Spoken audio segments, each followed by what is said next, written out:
Somehow we feel like say mental illness now have nothing to do with it. And let me tell you something. Nothing no go so. Especially in them time with COVID-19 and the stress and the pressure up our pocket. And we are feel the anxiety, depression. Every story of mental illness, whether a struggle or triumph, is one more that can inspire. I am Radcliffe Powell, a third-year student of the prestigious Shortwood Teachers College, and this is my video on mental health. Now, mental health includes our emotional, psychological, and social well-being. It affects how we think, feel, and act. It also determines how we handle stress, relate to others, and make healthy choices. In Jamaica and our Jamaican communities, mental health is not prioritized. It is seen as something that is marginalized or stigmatized within our society. However, we must become educated. We must become aware of what it is that needs to be done. Approximately 3% of Jamaicans suffer from a depressive condition, while 4.1% suffer from anxiety disorder.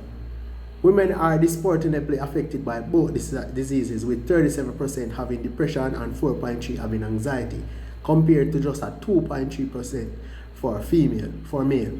So what this means is women are affected more than men, and understandably so.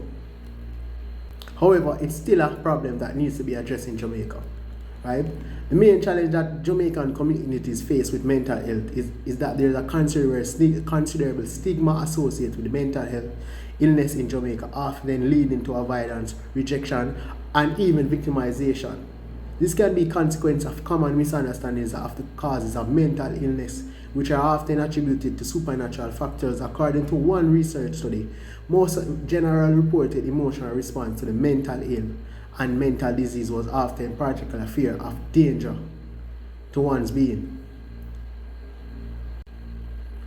1 in 5 people experience a mental health condition,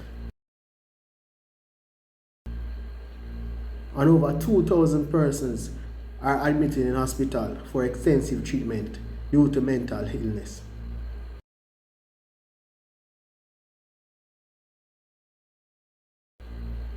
In 2015 alone, 108,000 is the number of Jamaicans treated for mental illness in a public health facility. So we must eradicate this stigma and seek to address the problem through community service, volunteerism, and building. First, we'd have to identify and address common barriers to the improvement of mental health services. Now what this means is the social stigma towards those affected by mental illness, misconception that care is not cost effective and that only people with psychosis should be treated by mental health practitioners, a lack of education and supervised mental health workers, and a lack of funding care are all barriers. So once we address the problem, we identify the problem, we can address those common barriers. The second step is to increase support for a transition from a hospital-based to a community-based response. Community-based mental health care should be comprehensive and involve psychosocial rehabilitation, allowing for early diagnosis and social reintegration of those suffering from mental illness. Third step is reorienting mental health services. This entails reconsidering the focus of primary care with a conception of the management of common mental disease, because anxiety and depression can be treated.